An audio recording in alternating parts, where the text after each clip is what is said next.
On June 23rd, you get to decide the UK's future in Europe. Will you vote to remain in the EU or leave? For the next 60 minutes, I'll present the issues facing both sides of the argument to a panel of invited guests and a live studio audience. I'm Nick Ferrari. Welcome to the Express EU debate.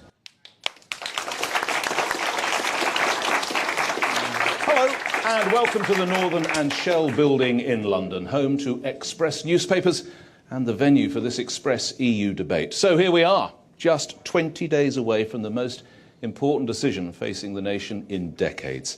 On the face of it, it is a simple choice. Do you want to remain in the European Union or leave? Business as usual or a Brexit? The polls for in and out are neck and neck, but many of you are undecided and turning regularly to the pages of the Daily Express, the Sunday Express, the Daily Star and the Star on Sunday for all the information you need. But here for the next 60 minutes, let's look at some of the major issues surrounding this historic referendum and how they affect you. Our live audience is made up of an equal number of Remain, of Leave and Don't Knows. To help you make up your mind, or possibly change it, let's welcome our Express EU debate panel. To the Remain side, Chuka Umunna has been the Labour MP for Streatham since 2012. He was Shadow Secretary of State for Business, Innovation and Skills from 2011 until 2015. And he entered the Labour Party leadership race in 2015, but later withdrew his candidacy. He's argued the benefits of free trade are one of the advantages of the UK staying in the EU. Let's hear it for Chuka, please, ladies and gentlemen. To Chuka's left, Siobhan McDonough has been the Labour MP for Mitcham and Morden since 1997. She's also a former Assistant Whip for the Labour Party. She's voting to remain in the EU to protect our trade relationship and our financial services industry. A round of applause, please, for Siobhan. Completing the Remain lineup, Richard Reid. Now, Richard is the co-founder of Innocent Drinks and Jam Jar Investments. He's the deputy chairman of the Britain Stronger in Europe campaign. Richard says he fears the UK's GDP would shrink if we were to quit the EU. A round of applause for Richard as well. And to my right, Nigel Farage. Well, if he wins the bet you read about in the Daily Express today, he'll be a rich man. He's been the leader of UKIP since 2010. Prior to that, from 2006 to 2009. He's also been an MEP since 1999. Before politics, he worked as a commodity broker. Nigel's been campaigning for the Brexit for decades. He argues particularly in favour of greater border controls. Let's hear it for Mr Farage, please.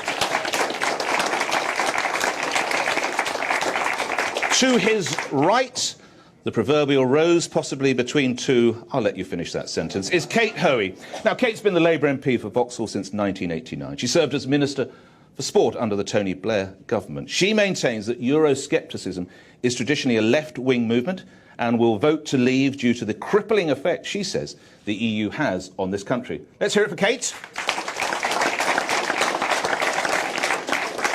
And to complete the lineup, Jacob Rees-Mogg has been the Conservative MP for North East Somerset since 2010. Now, prior to politics, he worked in the City of London and he founded Somerset Capital Management. Jacob is primarily concerned by Britain's lack of sovereignty due to EU law. A round of applause, please, for the last member of our panel. As you are watching this, you can take part, and please do, online using the hashtag ExpressEUDebate, and I'll share some of your thoughts, views and feelings with you during the course of our conversation. Now, let's start with a subject that's rarely off the front pages and really got some added attention from last night from the Prime Minister's appearance. It's immigration. Total net migration to the UK is running at over 300,000 a year, despite the government failing to hit its target of tens of thousands. Now, around half of the immigrants coming to the UK are from outside the EU. EU citizens have the right to live and work in any member state. They work here, they live here, they pay taxes here. Therefore, migrants are entitled to make use of our public services, our hospitals, our schools, our housing, etc. So if we start with you, Nigel Farage, they live here, they work here, they pay taxes here. What's the problem? The problem is we had immigration post-war for 60 years, running at about a net 30,000 a year. It was a number that we could live with, a number that we could accept, a number that did not put exceptional strain on our public services, and a number within which government could plan for the future. What did we do in 2004? Mr. Blair opened the door to 8 and then 10 former communist countries, and we now have no control over the numbers that are coming. So we can't plan or provide for our public services, and we've got to a point now where the sheer numbers of people coming are putting intolerable strains on our public services, have driven down wages for ordinary workers. And if I just pick out one little issue just to sort of explain how tough this is, very few young people can now get on the housing ladder. They can't aspire to what their parents or grandparents had. The pressure is massive, and the population pressure is massive. We now have to build a new house, one new house every 4 minutes in this country, just to cope with current levels of immigration. So how would coming out of the EU change that, Mr. Farage? Because at the moment we have no control, and this is where the Prime Minister got into big trouble last night. He's trying to maintain that we can control immigration numbers as members of the European Union, and we can't, because that, which ought to be a British passport, the first two words on it are European Union, and 508 million people have got one of those, and any of them can come. I want us to have a positive immigration policy. I want us to have one that says to people from all over the world, you've got skills to bring, you haven't got a criminal record, you bring your own health insurance, we're very happy to have you, but in sensible numbers. We can only do that by voting for Brexit. And this is the Australian points system, briefly, is it? Well, that's what they do. The Australians... But that would lead to more people. One of the architects of the Australian points system says it would get more people into this country. Australia is a continent, that wants more people, but they're very selective about who they have. The thing about a point system is we can choose. But what I think, post-Brexit we should do is we should actually make this something that Parliament debates, that Parliament decides on, so that at general elections, every MP is accountable to their constituents for how they've spoken and how they voted on the immigration issue. All right, thank you for that. Remember, if you want to get around, absolutely have your applause, or if you think otherwise.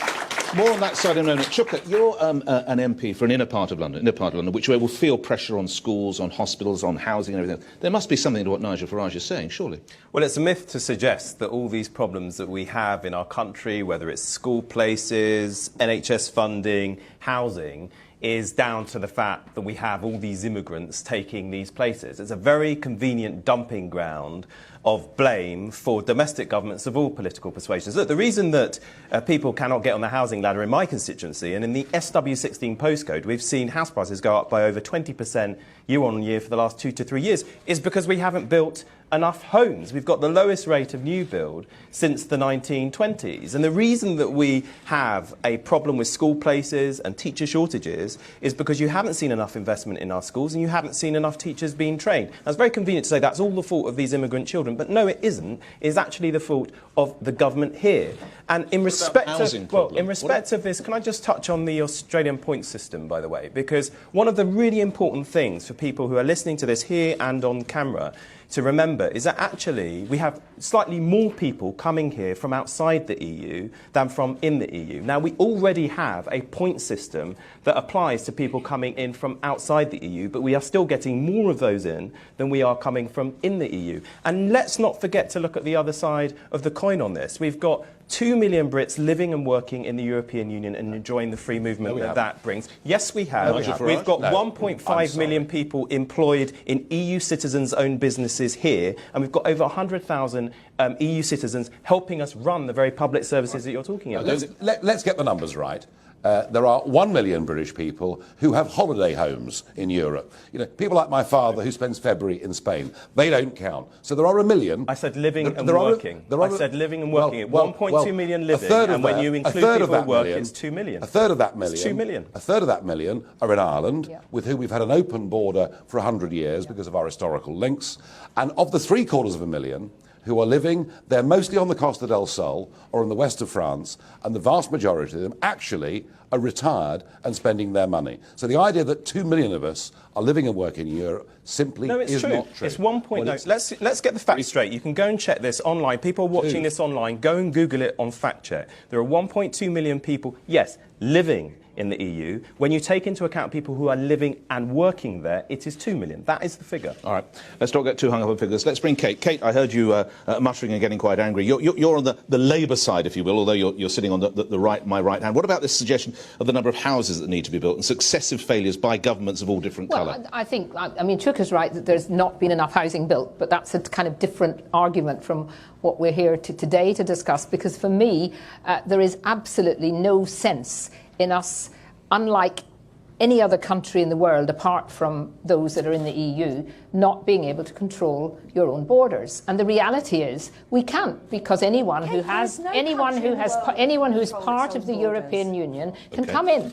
And therefore, I want to see some planning going into the fact of we can't plan when we don't know how many people there are going to be. Kate Hoey, just respond to Siobhan McDonough. Well, I didn't hear There is no country in the world that controls its own borders absolutely. Look at Donald Trump wanting to build a wall against Mexico. Hang on. There's all talking about illegal immigration. We're talking about people who can come by right because they have got a European Union passport.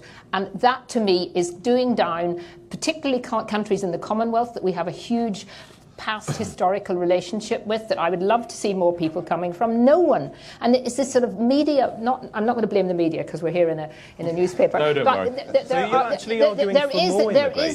There is this argument always that anyone who's against the EU is somehow against immigration. We all know that immigration is going to happen and is needed. It's the kind of immigration, the people we want with skills. The Australian points system, to me, seems a really common sense, sensible approach to how we control the numbers. It's so obvious. But hang on, if you had that point system in respect of EU immigration, you could actually end up with more people coming in. The Australians have double the amount of immigration per head. It's an They get Australian double the amount of immigration per head as we do. Because they choose to do so. Yeah, the we point would about be it is choosing differently. they choose We and would we be can't deciding. choose. One at a time, Kate. Nigel Farage in a sentence. Australia chooses how many people it wants, and it does it every year. It does it clinically. It looks sector by sector at who they need to build their economy. And the people of Australia They've actually support had more it. people coming in. No, it does not, because Yes, it they does. choose. And what Yes, we're it going to does. have post-Brexit is people like you voting on it in the House of Commons. Well, already vote on a points-based system. Let's bring Jacob Rees-Mogg in. Mr. Rees-Mogg, you are the representative of the party of the Prime Minister who appeared yesterday on that debate, and he said the way to control this immigration problem is to stay within the EU. Was your Prime Minister right? No, he wasn't. He's wrong. And frankly, it's embarrassing to have stood on an election manifesto that said we would bring immigration down to the tens of thousands when we can't unless we leave the European Union. And the numbers may be much higher than the ONS is telling us, because when you look at the number of national insurance numbers issued, it was 610,000, so more than double the number that the ONS was recording. The Prime Minister admitted to 1.2 million people coming in from the European Union in his term as Prime Minister. And that is where we get the pressure for houses. Because you have 1.2 million people coming in, you need what? 500, 600,000 more houses to be built. That's 2 years of the housing supply out of the 6 years that we've been in office. So why is he so wide of the mark, Mr. Rees-Mogg? Why is he so wide of the mark? Because he's set his heart on remaining in the European Union, and I'm afraid he's making arguments that don't stand up to any scrutiny. Sorry, on that issue of housing, let's just get real about this. During the whole tenure of Boris Johnson's time in City Hall, we should have been building at least 50,000 Talking about the homes. whole country now, Chuka. Why do we I live in London. Jacob, Why do we if need we'd more actually houses? built the houses... We need more houses The because idea that if we got rid of all the immigrants, say, in population's growing London, because of we wouldn't have immigration. housing These problems two is must ridiculous. follow. One at a time. Chuka, make your point. I'll get a response. The reason we've got a housing problem is because our They don't domestic get it. governments have not Yes, built but enough Chuka, homes. we've End no of idea story. how- You just said that yourself, Kate. Jacob Rees-Mogg. Why do we need more homes? We need more homes because the population's growing, and the population's growing because we've got shouldn't grow mass anyway. immigration of which we have no It control. would grow anyway. It would grow anyway. Seems to be some support. Let's just ask the politicians to pause. Let's bring a businessman in. Richard, apologies for coming to you last. Let's talk about the impact that people would say, particularly in your line of work, that the people who come here, that take the jobs here, is what's driven this economy on. We're, I think, the fifth most powerful economy in the world. We're in growth, and a lot of that is due to the fact that folk want to come here. How accurate is that? Well, as you're saying, I'm a business person. I'm not a politician, so there's nothing I have to say or not to say, and I'm not informed by ideology. I'm just informed by a very pragmatic view and the experience of having set up a business from a market stall that now employs 350 people. Immigration is firstly an opportunity. It's an opportunity for a country to grow, for a business to get employees, and it's also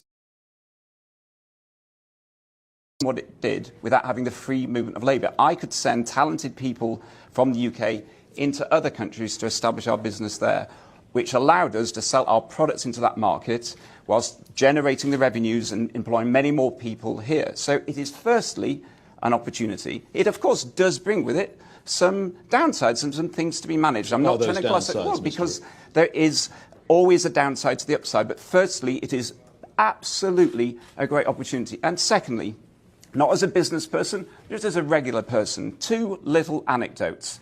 I went to A&E recently because I was in a bit of a state and I was treated mainly, but not exclusively, by medical staff from different EU countries. My nan, who has been in a care home until she died recently, she was cared for mainly by people that come from EU countries. We should stop beating up on these people that are prepared to leave their homes and their families to come here to work, who do a lot of the tough jobs that prop up the public services, and, quite frankly, do jobs that are classed as unskilled, but are hugely important, especially to a population growing in age, such as social care. So I think we should be saying a little bit more thank you and a little bit less making the subject of... Can I just say on that, because it's quite important. And again, a point I need to point out for the team watching, those watching, a lot of applause in the room for what Richard has said. Kate, isn't that the truth? Isn't that we wouldn't have a national health service? I've got St Thomas's Hospital in my constituency, and I'm there regularly, and it is full of people working as nurses, as doctors, as in all the admin staff that's needed in hospitals. And a lot of those people are treated, because they're not white, as if they're migrants. They are third, fourth, fifth generation Afro-Caribbean who feel as British as anybody and are as British. And this somehow Richard this was idea... talking about Eastern Europeans specifically, Kate. There are far more people working at St Thomas's Hospital who have lived in the borough or have lived near the borough for many, many years. And I really find this idea that somehow if you're not white, you must be a migrant. All right. Say that. I didn't say anything like that at all. I said he did say Eastern Europeans. You did say. I said EU migrants. Yes, EU migrants. They prop up our public services. They are primary school teachers, they are nurses, they are care workers. They do the tough jobs that this economy depends on, that a lot of people don't want to do. Isn't there an argument? And also, the really bizarre consequence of your point-based system would be, it would make, quite frankly, the good jobs harder to get if you're a British national, and it would leave and make it easier to get the tough jobs. Now, I've just become a father the first time. I do not aspire for my daughter to grow up to be a potato picker. As much that's an important job and we need people to do it, we should be grateful for those that do. But the problem, Richard, is the problem is that for people without big skills looking for jobs out in this country, what the effect of a complete free supply of unskilled and semi-skilled labour is, we've driven people's wages to the floor. The minimum wage has become the maximum wage for year after year, and the living standards of people, not entrepreneurs like you, but the living standards of somebody on an average salary have fallen by 10% in the last 8 years. That actually is pretty shocking. Siobhan, you're next. I must bring Jacob Rees-Mogg in. Jacob, I want to explore the point with you. We wouldn't have an NHS, we wouldn't have people driving the buses, we wouldn't have people cleaning hospital floors without people coming, without immigration. Absolute nonsense on two counts. First of all, you set the points-based system to get the talent that you need. You set it for the individual jobs and professions. And secondly, in this country, there are over 9 million people economically inactive, of whom 2.2 million want to get back to work. What we need to be doing is encouraging those people who are currently economically inactive and want work to get into work. But currently they find that extremely difficult because the free movement of people means that some of the entry-level jobs are taken by people coming from Eastern Europe. And we want to look after people who are already here. And bear in mind what Lord Rose said, the leader of the Remain campaign, who I think is now hidden in the Tower of London because he tells embarrassing truths. But he said that if we left the European Union, the wages of the lowest paid would go up. And that should be an ambition for any sensible government. Siobhan. I'm here today because I am not a Euro fanatic. But I am really worried about the tone of the conversation that we are having. That somehow we're saying to people, if we get out of the EU, we'll sort out immigration. Show me the developed country in the world that has sorted out immigration. We will sort out housing. Some would argue Australia. We will sort out housing. We won't sort out housing by stopping EU migrants. We know that housing is complicated. We're not building enough. Too many people are able to come here and invest in property as investment vehicles rather than places to live. We have people's incomes not keeping up with the increase in property prices. The idea that some people's pay is not keeping up with our aspirations is somehow something exclusively to do with the EU is completely wrong. We have problems, and those are problems that should be addressed by our government, whether they're investment in the NHS, whether they're good jobs and training, whether they're immigration. Those problems will stay with us however we vote on June 23rd and won't be resolved by the vote on June 23rd. Siobhan, just address this, that there will be a lot of people watching and people in the audience here will say, it's all very well what you say about housing, but how come we can find it in our hearts to find a home for a one-legged Albanian drug dealer? I would say that too many people believe nonsense. If you're a one-legged... Respectfully, it's not nonsense. No, if you're a one-legged Albanian drug dealer, you're not entitled to housing in the UK. One. You're not entitled to it. Well, if anybody here would like to come to my advice surgery that I hold every Friday, and I see about 40 lots of people, and Mary and Dolores are with me, and they work as receptionists at my surgery, the biggest problem is housing.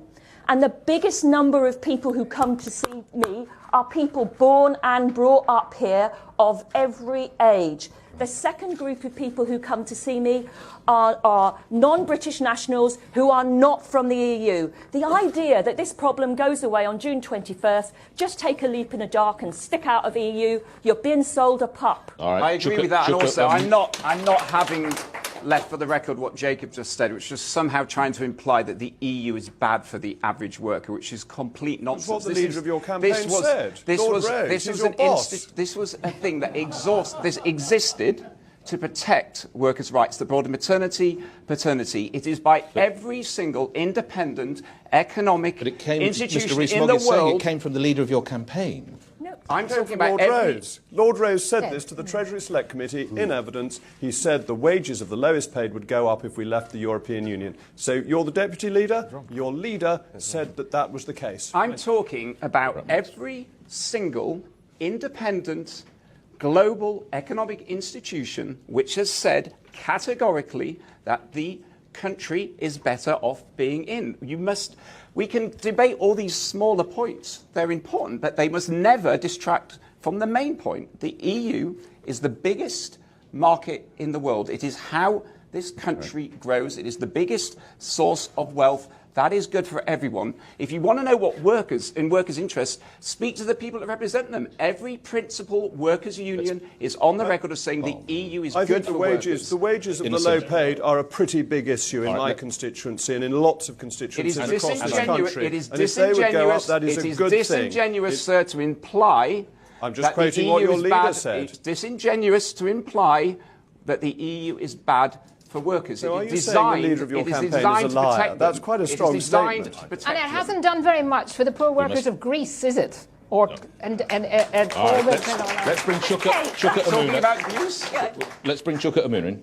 Mr. Amuna. I could come to Greece in a moment. Just two workers' things. rights. Workers' rights. Let me deal with workers' rights. I used to be an employment lawyer.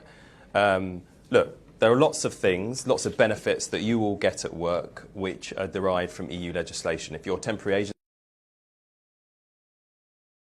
if you're being discriminated against in the workplace on the basis of your religion, you have the benefit of protections that have their basis in EU legislation. Now, what people like Nigel and the others here may say quite rightly is, well, we don't need a European Union to give you rights at work. A domestic government can do that.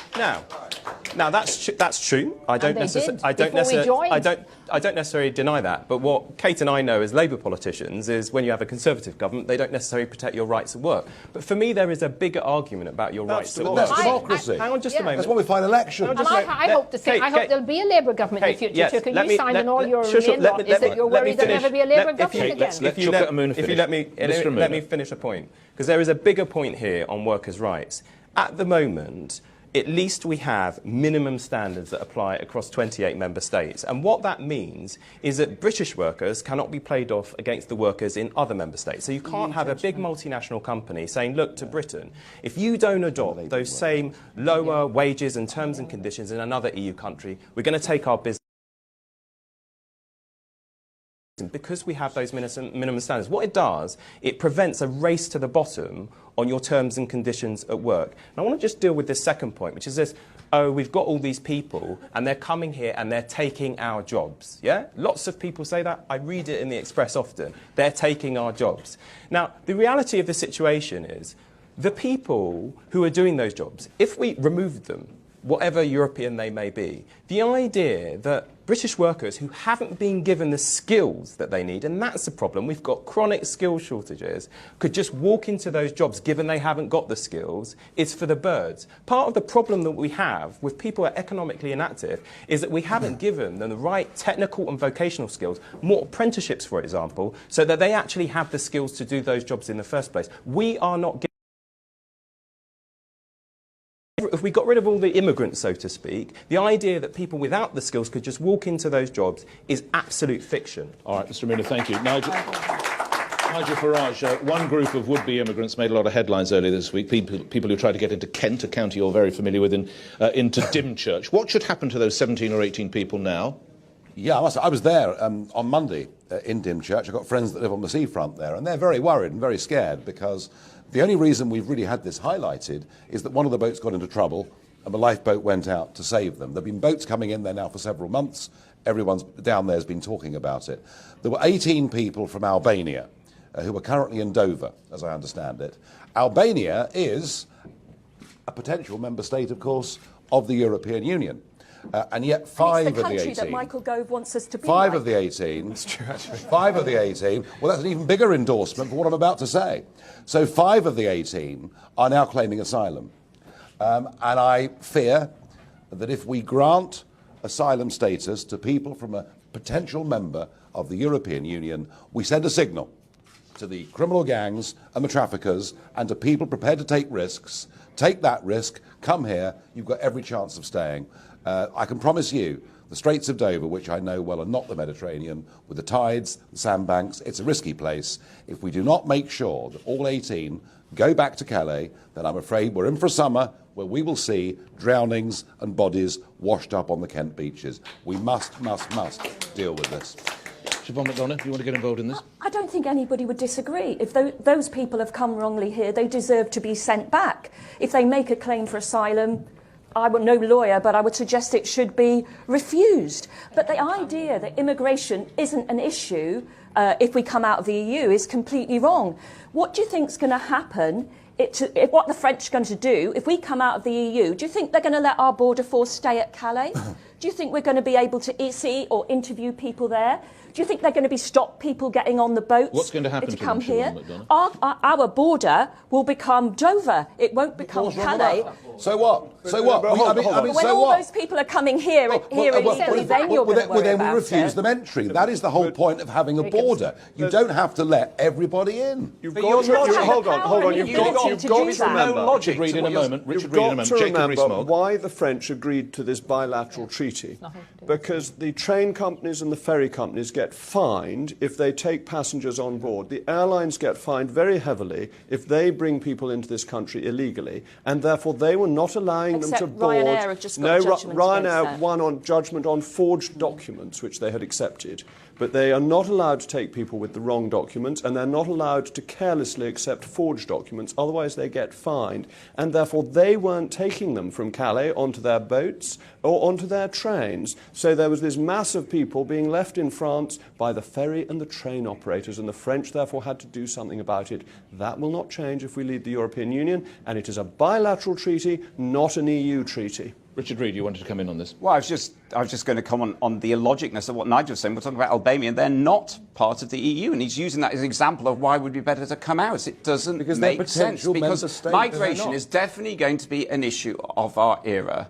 There are strengths to it, there are issues with it. Fundamentally, we are better at dealing with it together rather than pretending we can pull up some drawbridge. We will just become definitely then more of a target. It's insane. Otherwise, there's no in what way, Richard? common sense. In what way, and it's fair to say a lot of people agree, in what way would we become more of a target? Because the rest of continental Europe will be able to just quietly let the problem go over to the UK, rather than us as a team address what will be fundamentally and increasingly global issue. I mean, the idea that you are not stronger together is nonsense. We know we are stronger together. Have the last word for now on this subject. Chuka Amuna. Well, I think if you look at the migration crisis and what created it and precipitated it happening in recent times, it was not the European Union. It was huge instability in the Middle East, and of course there's growing instability and jihadism in Africa, and that wouldn't go away if we left the European Union. And I'm not saying the European Union has done a perfect job in handling the migration crisis. It certainly hasn't. But I don't see how else you deal with that issue, given it's cross-border, than within a European framework. Well, second only, we must move on, Mr. Raj, perhaps to try and get you in on other matters, but we must turn our attention to other matters, and it is the economy. And here are the numbers being bandied around about our future in or out of the EU. The Remain side say we have access to the world's largest tariff-free economy, and according to the Prime Minister, leaving would be tantamount to economic self-harm. It would leave us to fill a £30 to £40 billion black hole in our public finances, and we'd spend the next 10 years negotiating new trade deals. Now Leave say, come off it, we're powerful enough to stand on our own 2 feet. We could use the £350 million a week EU membership to finance the building of NHS hospitals, schools and housing that we've spoken of already. Chuka Amuna, why shouldn't we build more hospitals with the money? Well, I don't quite see it like that, in the sense that by being part of this big trading bloc, it creates a lot more economic activity than otherwise would be produced, which of course delivers gains to the exchequer. And can I just be absolutely clear, because we're going to go down this kind of rabbit warren otherwise. I am not arguing. I don't think anybody amongst the... I mean, Nigel's called us... What do you call us? The Romanians. Amongst the Romanians... Well, what a joke. I mean, I know. And I use the gag quite often now, actually, Nigel. But the point is, I don't think anybody here is arguing that if we left the European Union, we wouldn't be able to trade with those countries at all. That is not the argument. The argument is the terms on which we would be able to trade with them. And we get this huge advantage in the sense that we're able to trade with these guys tariff-free. Now, if we weren't able to do that, just to make this, kind of real for people, if you traded under World Trade Organization rules, we are looking at a 10% tariff on our cars. Think how much that is going to, how much extra that means a car's going to cost. Think about the stuff you go and buy from the shop. So 28% of the produce on high street store shelves comes from the EU. So when you go and get your daily produce, well, maybe not your Express newspaper, which I imagine is printed here, but, cheese, wine, chocolate, that kind of thing, beers, he says. These things you're going to be paying more for. So it's partly the price that you pay, but it's also the economic activity that's generated through the companies that trade here. Now, the other big thing, people say, only 5% of our companies, or I think 6% of our companies, export to the EU. Now, remember, 44% of our exports go to the EU. But taking that 6%, if it is just 6%, and it's disputed that, companies are not islands. There's a whole ecosystem around them. So the people who work there, they go and spend their money elsewhere. There is a supply chain there. So our whole economy, you might have someone who doesn't export, but in the end, it's connected. We're all globally connected. And that is where the real advantage comes for us in terms of jobs. I'll just give you an example. Briefly, if you would. Fujitsu. So Fujitsu, I was speaking to the head of Fujitsu in the UK. Fujitsu has more inward investment here than pretty much all the other Japanese companies put together. And over the last 3 to 4 years, they've made a £3.9 billion investment here. And this is where they really choose to situate their European hub, is here in the UK. And a massive part of the reason that they make their investment here is because we're part of the European Union. And we've been fighting with the Poles, the French, the Italians and the Germans to get that inward investment. Now, if we weren't in the EU, that would massively have compromised Fujitsu UK's ability to get that here. And these people employ tens of thousands of people in this country. And it's worth saying, Jacob Rees-Mogg, that that's one company and one of many companies, major companies, employing tens of thousands of British people who are all for the Remain camp. How do you respond to that? Well, first of all, a lot of them said exactly the same about the euro. They said they would all leave if we didn't join the euro, and they're all still here and they've invested more. And a great, symbolic, totemic takeover is taking place at the London Stock Exchange by the German Stock Exchange, running into, I think, £20 billion of value, and that's going ahead as we are debating leaving. So I'd follow the money rather than the rhetoric. But I just want to challenge a point that's been made on tariffs. No intelligent government and such things do sometimes exist, would put a tariff on... Have we got one now? Really? Do we have one now, Mr. We've got a brilliant government in all respects other than Europe. Just checking. Would put tariffs on food imports into this country. It would be crazy. And the real damage the EU does to us is that we don't belong to a free trade area. We belong to a customs union. And it's all about a closed fortress Europe that keeps out products from the rest of the world. So a Japanese car that you buy in the UK has a 10% tariff on it, where a German one doesn't. Why should that be? Why should we pay more if we want to buy a Japanese car? And when we come to negotiate deals, bear in mind we have a huge deficit with Europe. So we have an £11 billion deficit in car manufacturing. 1 million jobs in Germany relate to selling things to the UK. What are the German car manufacturers going to say if they put tariffs on us and we fight back? What about Ireland? Ireland sells us over £800 million of beef a year. If we put tariffs on that, the Irish farming industry would be destroyed. Now, do you really think that the European Union will sacrifice the interests of the Irish economy, an economy that's already borne so much for the sake of the euro? Greece, Mr. Rees. Ireland has been the poster boy for recovery from the euro disaster. So do you really think they would sacrifice Ireland in a fit of pique when we've left, when so much depends on what we buy Can I move from things Europe? on? Exactly, thank you. Rather than sort of talk about weird hypothetical situations in the future, I'm going to talk to you about, just for a brief moment, about my business, which was set from a market stall, myself, two close friends. For the first 7 years, we traded only in the UK. We employed 80 people. After 7 years, we decided to chance our luck and we started trading in the EU. We now employ 350 people in the UK. So since we've gone into Europe, we've gone from employing 80 people to 350 people. Now, you could say, OK, that's one example. I went to 222 of the high-growth entrepreneurs of this country, the people that have set up the countries that you'd see on the high street that have made life better, easier, cheaper, more fun. Places where you buy your T-shirts, your Domino's pizzas, your Itsu sushis, your Deliveroo deliveries, your Brompton's bicycles. Out of 222 high-growth entrepreneurs, I asked who wants to come out, who wants to stay in, and who don't know. 12 were don't know or don't want to say. Every single other entrepreneur was a definite yes for in. There wasn't a single no, because they know I think that's the most basic, it's impossible. the most... It's not, I've got the data. Possible. And now, you see, the difference between the outside and the inside is... Just so everybody gets Nigel Farage has said impossible. Mr. Reid. There's one big difference between the inside and the outside is we always have data and evidence, whereas you guys just make accusations, everything's rubbish. You just make... You do it really well. You do it better than anyone. You make great emotional arguments, but there's no logic, there's no evidence, and there's no data. Anyway, back to what I was saying. I asked all my friends, and they want to leave. I mean, you know, this is sort of just down in the pub stuff. On public record, this is high-growth entrepreneurs. Right. But anyway, let's just take the most common-sense argument, right? What we all agree is the EU is the biggest market in the world, so it's a massive upside opportunity for every UK entrepreneur and every UK employee. If you go to that biggest customer in the world and poke it in the eye, which is what leaving would be, how is that going to improve matters? I'm not saying it's going to make it a disaster. Of course, we'll be able to negotiate and find some way to hopefully one day get back to close as good as we've got it now. But how is it going to help? Right. We should not misunderstand what it is we're talking about. It's asking for a divorce.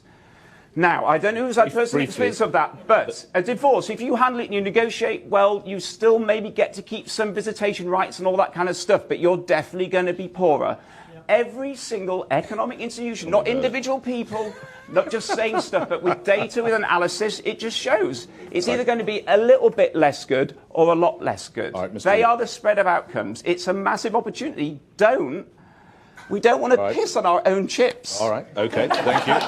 Sorry about the graphic nature of the language. Viewers. And sorry for any divorced men in the room. I know exactly how you're feeling. Women, let's let the panel have a sip of water as we go to some questions from the floor. And I think we want to get a microphone, please, to Patrick, who's a gentleman in a blue suit over here. Nuz, if you could pass that. We have a question from Patrick. Have a sip of water. UKIP. Yes, I think we recognise him as from UKIP. Patrick, thank you for coming. Thank you. Have to state as health warning, UKIP member and MEP. Indeed. In the extremely probable event of another major Eurozone crisis, will Britain be best placed to cope with the financial and migratory impact from inside or from outside the EU? Start with Chuka Amun. We touched a little bit on this. Chuka? And did you talk? Sorry, were you talking about a crisis in the eurozone? I slightly, as you said that. Another crisis in the eurozone. Look, I think the idea that if we leave the European Union, we would not be affected by what happens in the eurozone is for the birds. Look, the eurozone is a massive bloc. We're not in it. But we will definitely be affected by it. And if you look at the downturn that we had and the falling growth in 2011 through 2013, that was precipitated in part by what was happening in the Eurozone. I don't think that would have been any different were we outside. Now, there is a question there which Patrick might come back on and say, but maybe we won't trade as much with the EU. I don't know if you'd concede that if we came out, and therefore maybe we wouldn't be so exposed. I just simply don't think that would be the case. And at least when decisions are being made to try and resolve economic problems in the European Union, at least we are round the table and actually can impact on it. I think that is a really important point. We actually have some capacity to influence others when resolving global financial crises, which are often, cross-jurisdictional and affect a lot of countries. Muttering away. Nigel Farage? We haven't got much influence. I mean, look, since David Cameron became Prime Minister, there have been 40 occasions when the British government has gone to Brussels, to the Council of Ministers, to say, look, we do not want this piece of legislation. It's bad for our businesses. It's bad for our national interest. And on all 40 occasions, we've lost. And in fact, there were 32 times before that when Gordon Brown lost. So this idea that we've got some great influence, our influence is not that significant. But Nick, can I just go back to something? What Chuka said earlier was dead right. It's very refreshing, actually, to hear somebody on the Remain side say, if we leave the European Union, of course we'll go on trading, it just depends on the terms. And to hear that, which is a sensible conversation at which we can have a debate, compared to the utter rubbish we're hearing from George Osborne and the Prime Minister that the sky would fall in and nobody would ever trade with us. These deals could take years. Well, I mean, hang on. A decade of deals, I think we've got here. Nick, we joined a common market. We did it because we lived in a world of high tariffs. It was economically the right thing to do. And it did actually net benefit British business for the first few years. But we're now part of a single market, which is effectively the centrepiece of a political union. And my point would be this, that for what we may be saving in tariffs, we're having to pay a net membership fee of £34 million a day, accept the unlimited free movement of people, have our ability to make our own arrangements globally taken away from us, and we have to regulate the 88% of the British economy that does not trade with the EU. And here's the truth of it. Here's the truth of it. We leave the EU, and let's just say that our friends in France and Germany and Italy say, well, we're going to cut off our own noses to spite our faces. They won't, for the reasons that Jacob has put. But even if they did, the worst case scenario is no deal with the EU, and no deal, actually, financially, would be advantageous to us over the rotten deal we've got right now. I know you're going to quick remarks, Jacob, and then you're going to counter both. Jacob, I just want to come very directly to Patrick's point about our influence, because a little noticed part of David Cameron's renegotiation was that we gave away our ability to influence any treaty changes in relation to changes that the Eurozone nations needed. So we've actually given up that influence in return for the very thin gruel the Prime Minister brought back from Brussels. And we also got a guarantee not to be called in to do any bailouts.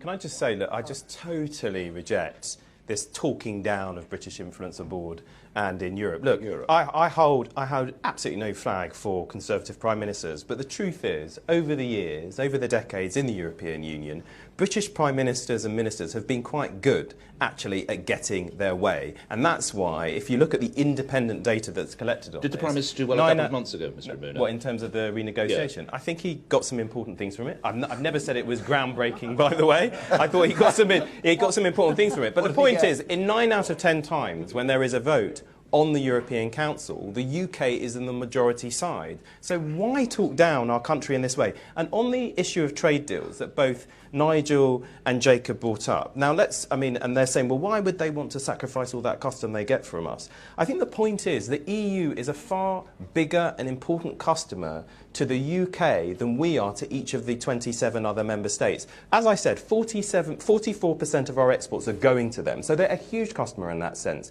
On average, if you look at the 27 other member states that we would leave behind, on average, 5% of their exports come to us, each of them. So we're nowhere near as important to them as a customer as they are to us. And that's the point. That will impact when you're doing a deal. And at least when we're doing a deal with these people, and we're negotiating with others outside of the EU, like, say, I don't know, China or Australia and Malaysia, we're negotiating an EU deal with those guys.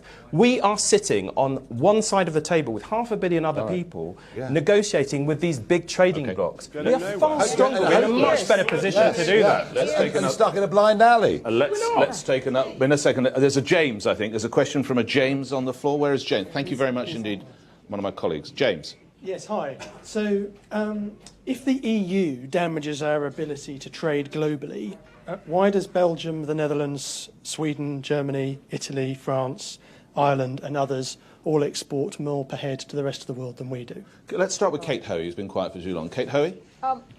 Well, I think we probably could be doing more, and that's where we do have some influence and say within our own governments of not perhaps doing enough to work even harder to export. But I think you'll find that actually the figures, I mean, I'm not sure where you're quoting those figures from, and if that's an actual fact or is that another quite a scare story. But well, Switzerland exports more per head than anybody in the European Union. It's not in the European Union. And Norway is actually one of the most richest countries in the world, and they're not in the European Union. And Iceland is actually doing extremely well, being a very, very small country. So, you know, I don't think you can argue that just because they are actually exporting more, that somehow is a reason for us as the nation of the United Kingdom to not want to be in control of our own destiny. Nigel No, Farage, but he's talking about the myth that you guys put forward, that we somehow need to come out of the EU to trade with these other countries, which is total nonsense. What the EU gives us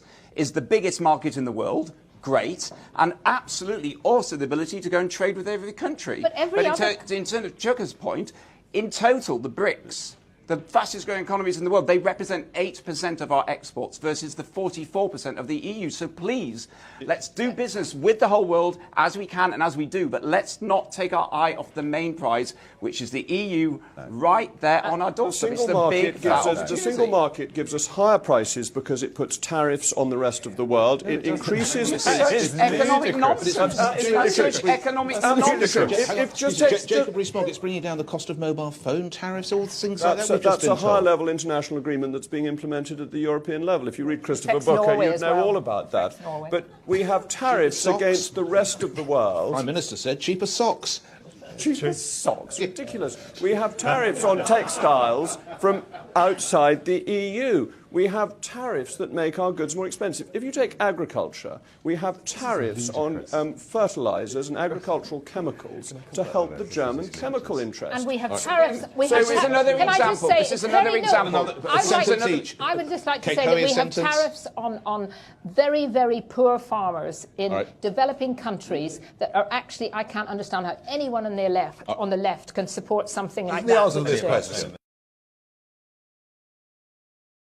Obsession, it would appear, amongst some of the corporate companies in this country and our politicians. It's Europe, Europe, Europe, as if it's the be-all and end-all. Let's be frank, it is a declining part of the world economy. We're listening to 1970s arguments. We need to be free to have free trade with the broader emerging parts of the world for the 21st century. I tell you, sorry, there are some Richard Reed first, Chuka, thank you. Richard Reed and then you, Chuka. Richard Reed. It's just, I'm just sort of always perplexed by the lunacy, lack of logic of any of the arguments. It's the biggest market in the world, so let's have that first. It's the biggest market in the world by a massive margin. The second biggest market in the world is about to come online and give us free trade agreement because of the EU. The EU gives us free trade agreement with the 50 other big economies in the world. Sorry, 6 more. So the lunacy of the argument is the very first Singapore thing. has got more trade deals than we've got. The very first thing we would have to do. Have a deal with China. If you win, Switzerland have more deals than we do. If you win, I'll behave. I'm sorry. Thank you. I'm just saying. We will come back to you, Mr. Reed. We must have, and we must move on. Chuka, in a final sense, because we move on to other matters. I'm just very amused at Nigel complaining about us being obsessed with the Europe issue, coming from Nigel, who's made Europe the centre of his career. We just want to get get on with business. We just want to get on with creating jobs. We want to get on with running our own business. country and Thank you, choosing panel. our own destiny. Can I and just having a say, global we future. have another. Let's Can I let just the say on audience my own business? half a sentence. My own business has found, which is financial services, and I'm still involved in it, has consistently found it easier to sell financial services outside the EU than inside. Okay, panel, thank you for that. Thank you for observing that. We move to another question. I think it says an Alex in the audience. Is it Alex somewhere? Do we have it? Yes, sir. Thank you, in the blue shirt. As a passionate supporter of the NHS, am I right or wrong to be greatly concerned that exiting the EU will leave the NHS in danger of facing a major skills and funding shortage?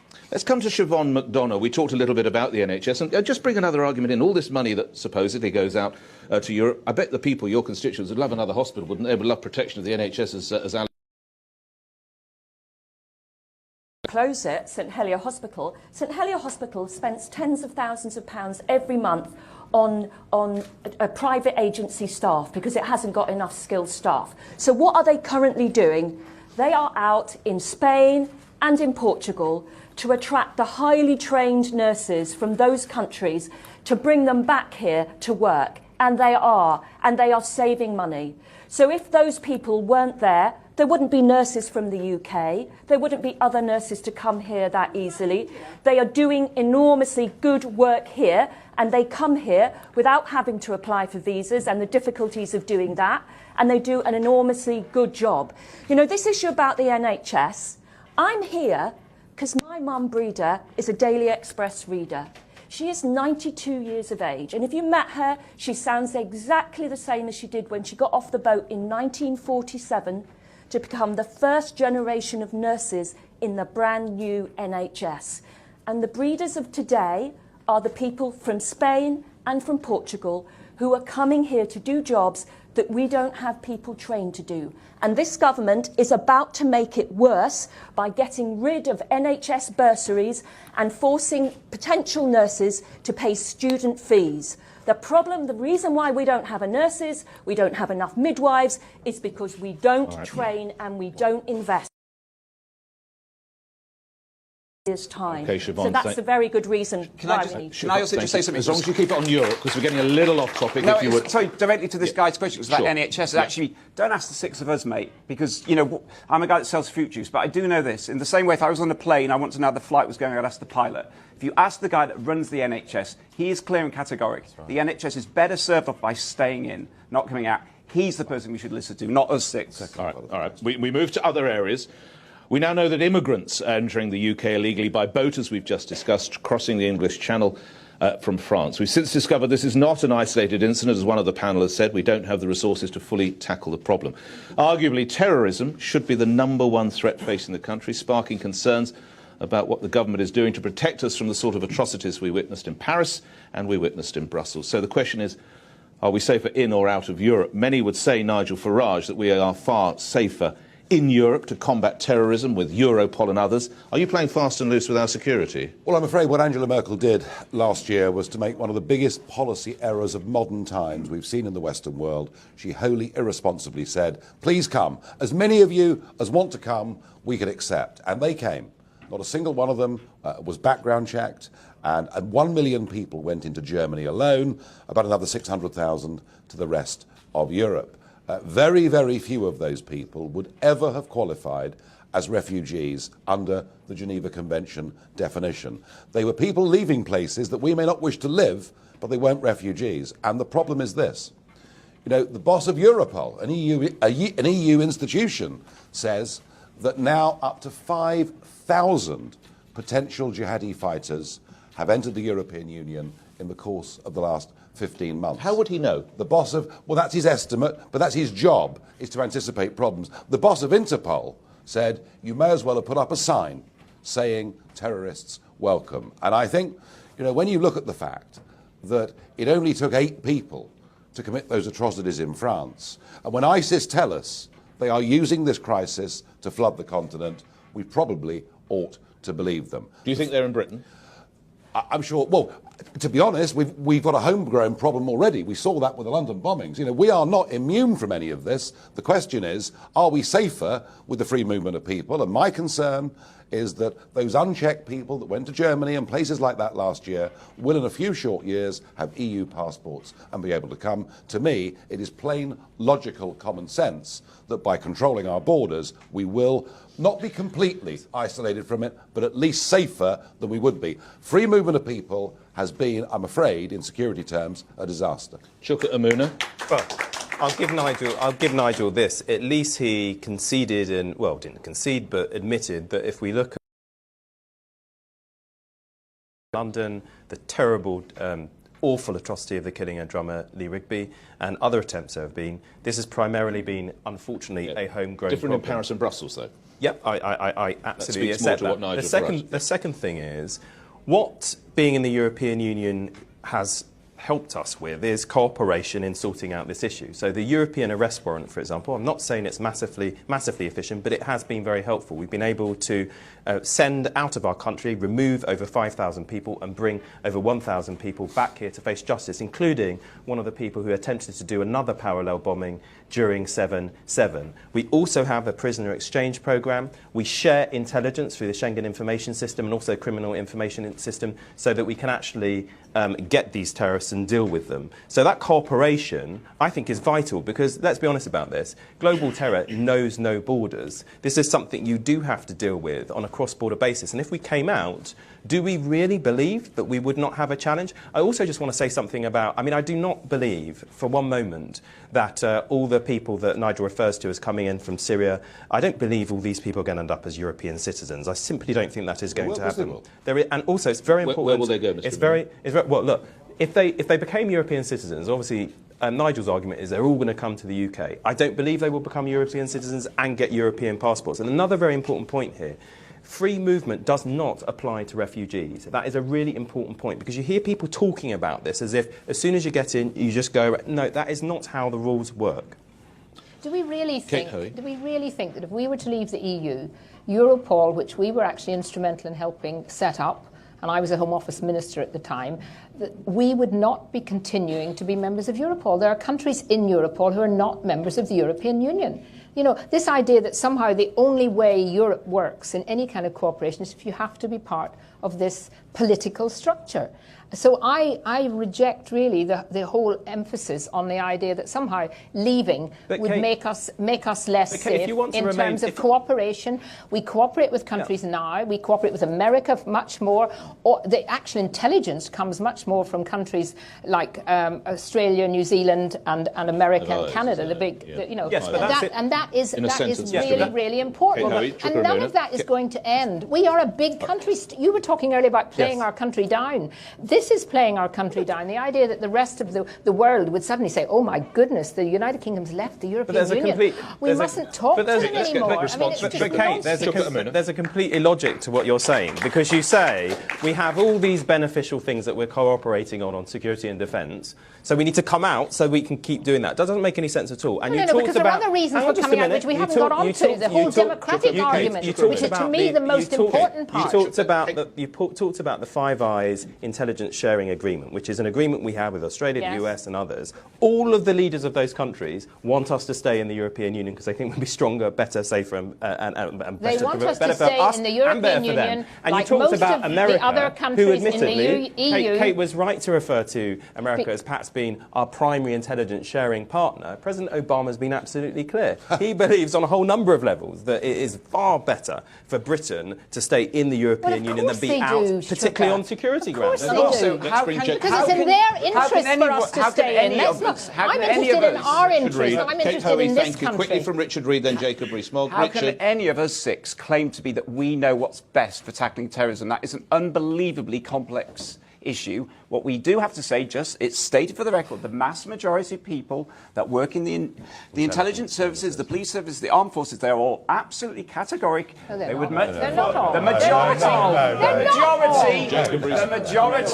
majority, it is a statement of fact, the majority of the intelligence service leaders, the military leaders, saying and the police majority, leaders. I hasten to add. I'm saying majority. You will not always saying have anecdote. I'm saying majority. It's a fact. I know it doesn't fit your narrative. It's a fact. Suck it up. Take it on the chin. The majority of them say we are suck it up, safer. take it on the chin. Absolutely. You've got lots on both sides. There are three things Chuka said that I think need to be challenged. The first is the European arrest warrant. Now, that is about arresting people after crimes have been committed, not about stopping crimes. We were told it was for terrorism, and then it was used to chase the family of a poor, sick boy halfway across the European continent. So it doesn't do what it's supposed to do.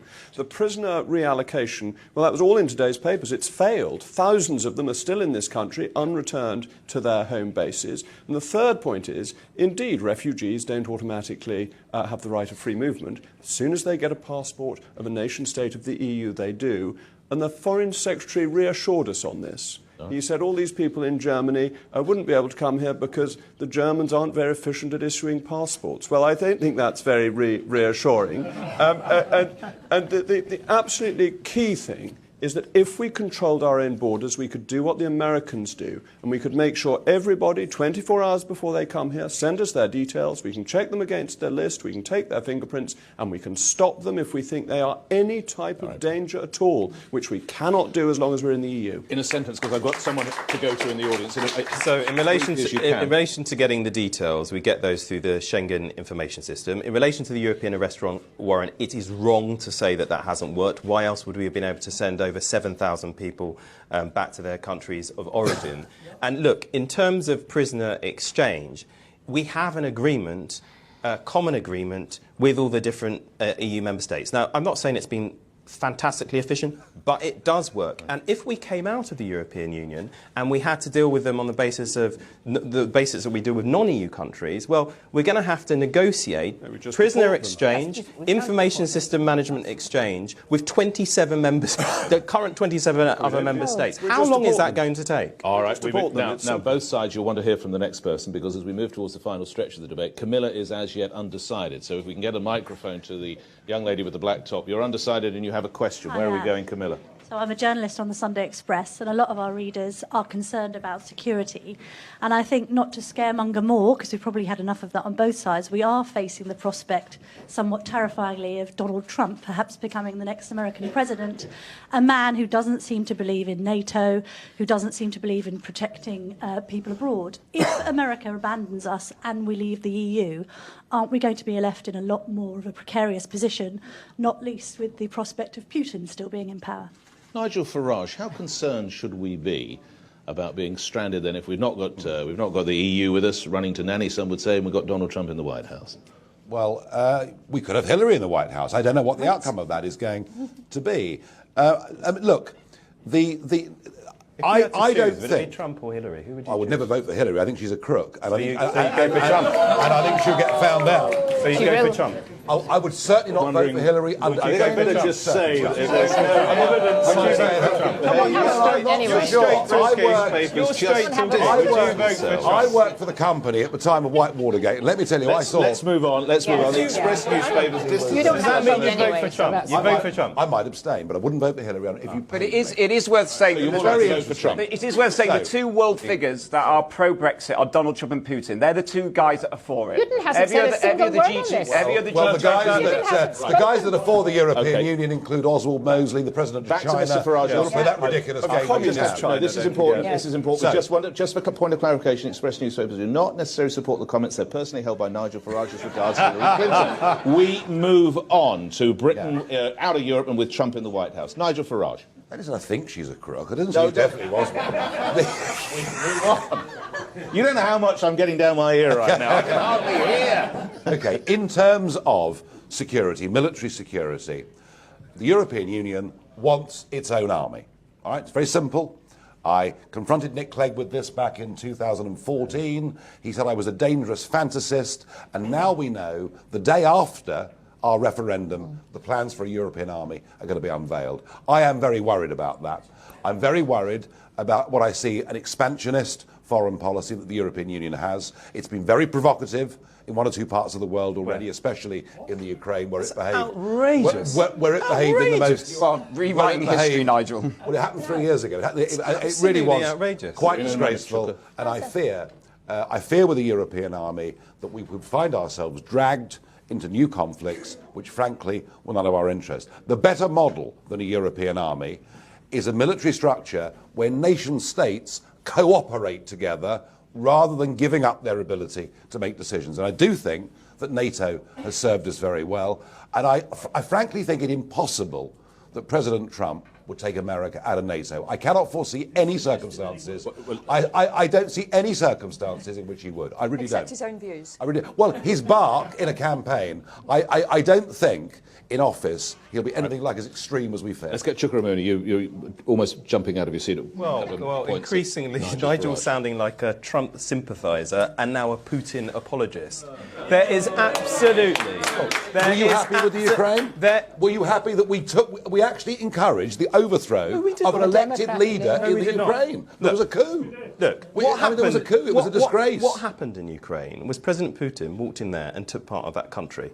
And that is completely inexcusable. That was later. And trying to blame that on the European Union... Can't rewrite history, Chapter. Sorry, mate. Well, I think you're rewriting history. The Crimea happened afterwards. You are an apologist for President Putin. No, I'm not. But in terms of security and defence, look, if there was any... call his work in Syria brilliant, Nigel. You're not an apologist, you're a fan. Well, do you know what? Do you know what? You're a fan of... Was it because he bombed civilians? The fact that he stopped us going to war, which is what most of Parliament wanted to do in 2013, thank God we didn't go to war. Well, and you know what I thought was really interesting? What was really interesting, I think, to be fair, one of the worst sort of decisions we've made in recent times as a country was to go to war in Iraq. All the EU countries were saying, do not do that. That was a UK-only decision. So just be careful in sort of seeing that we always make the right decisions. On this issue of the European Union army, look, we would have a veto on that. There is not going to be a European Union army. There is absolutely no need for one. And in terms of helping to make the world a safer place, I actually think it's a good thing that Britain led within the EU to impose sanctions on an aggressive Russia led by President Putin. I also think it's a good thing that we led the charge in coming to what we hope in the end will make the world a safer place through the Iran nuclear deal. And I think both those things illustrate, actually, that the European Union has a role to play. We don't need a European Union army, which is why there won't be one. But actually, there's no reason why we can't cooperate. Jacob Rees-Mogg, you're going first, and it plays into our final section, which is the whole issue of sovereignty. Some are saying Brussels pulls the strings of the UK. Westminster is nothing than an EU puppet. Leave campaigner Michael Gove says sovereignty really means, are you able to get things done? Are you able to change things, to fix things? Jacob Rees-Mogg, if you would address that and address also the idea that there would be a Euro army. Mr. Rees-Mogg. On the European army, there is enhanced cooperation, and the proposal is for enhanced cooperation, which only requires 9 member states to go ahead. On the sanctions on Russian figures, the EU list was watered down compared to the US list, because the EU thought it affected the human rights of some of Putin's cronies. So the EU is weak when it comes to foreign policy, and it does have plans for an army. So you want a tougher sanction? I think the Americans got it right. I think the Americans, we should be close to the Americans, and we shouldn't insult somebody who may be the American president, because we have to work with him very closely. NATO is so over. It goes for Hillary as well. It goes for Hillary as well. It goes for and either the issue of them. sovereignty, On the issue of sovereignty, this is essential. This is at the heart of it. Can you, with your vote, change your government? And increasingly, we can't. We can't do anything about trade. We can't have our own trade agreements. We can't do minor things. We couldn't change the tampon tax without the Council of Ministers asking the Commission if it would be kind enough to introduce a proposal, which it hasn't yet done, because only the unelected Commission has the right to propose new laws or appeal old laws. We can't roll out high-speed broadband in this country because the EU considers it to be illegal state aid, and we need to get a waiver from them. It's as much illegal state aid as building a new road is illegal state aid. This is the power of the European Union. We can't have a discount on petrol and diesel in rural areas without getting the permission of the European Union. This is all factually true, because the European Commission has to introduce any new law, and the European Court of Justice can strike down UK domestic law and has done so. I'm hearing nonsense on my left. There are people watching this debate through superfast broadband who have not been stopped doing that because of the European Union, including in rural areas. But look, in respect of this sovereignty issue, we had to apply for an opt-out under state aid rules. In respect of this sovereignty argument, Just look at all the different things that have been dominating political debate over the last 5 to 6 years. Bedroom tax, NHS reorganisation, trebling of tuition fees, working tax credit cuts, you name it. Bunches of bananas. All of these things are things, ultimately, that the European Union has had nothing to do with whatsoever. The overwhelming majority of things that you hear us droning on and boring you on whatever show it might be, including LBC, are things, in the end, that are domestic. But where we choose to pool sovereignty, it's not to diminish our influence, but it's to amplify it, because we can deal with things together, often, much more effectively than we can do alone. We've talked about global terror. We haven't talked about the environment. Pollution knows no boundaries. If we want to actually get multinational companies who operate across borders to play fair, to pay their fair taxes, to stop ourselves being hedged against each other, dealing with that on a cross-border basis is the way we bring them to heel, is the way we make them pay a fair share. And that's why we do it. Chukwamuna, thank you. We're just coming to the final few moments, and I'm going to ask each of the panel, and it's going to be a brutal 30 seconds. David Cameron talks about rolling the dice. I want you to ask in 30 seconds what you think will happen on the 23rd of June. Before we do, we've talked about a lot of the big personalities in this country, David Cameron, Tony Blair, Michael Gove and others. One we haven't touched on, Nigel Farage, is Boris Johnson. Now, many Brexit supporters would say that you and Boris Johnson are the Jamie Vardy and Harry Kane of the campaign, but they don't play the two of you together. But I will, within reason, work with anybody on the right, centre or left of British politics to bring back the ability to run our own affairs and be the masters of our own destiny. And Nick, the reason I'm doing this, there are 183 countries in the world that celebrate Independence Days. They have their own parliaments, they make their own laws, they control their own borders. All I want on June the 23rd is for Britain to become the 184th. Wouldn't that be lovely? But if doing that, Boris Johnson could help you, why don't the two of you get together? Where is the stumbling block? Where's the bump in the road? What's happened to the bromance? The official Leave campaign don't want anything to do with me or most of UKIP, and that's very sad. I think we'd have been better and stronger if we'd all worked together, but that's the way that it is. I think between now and June 23rd, you will see it coming together. I hope so. I agree. We come to the 30 seconds, and I'm afraid, panel, it is going to have to be a fairly brutal 30 seconds. David Cameron says we're rolling the dice on the 23rd of June. In 30 seconds, what do you think is going to happen? Is it rolling the dice, and what is going to happen on June the 23rd, even Siobhan? I have no idea, but I hope that everybody goes out and uses their vote. And I hope that they're clear that all the things that you've been promised, if we leave Europe, that immigration will get sorted, that the NHS will be fine, that everybody will have the job they desire, is a complete load of nonsense. And just as you stand at that ballot box, are you going to risk your home, your job and your kids' future? I just think it's not a risk worth taking. Natural broadcaster, 30 seconds, thank you. Jacob Rees-Mogg. The choice for people on the 23rd of June is their country Europe or is their country the United Kingdom?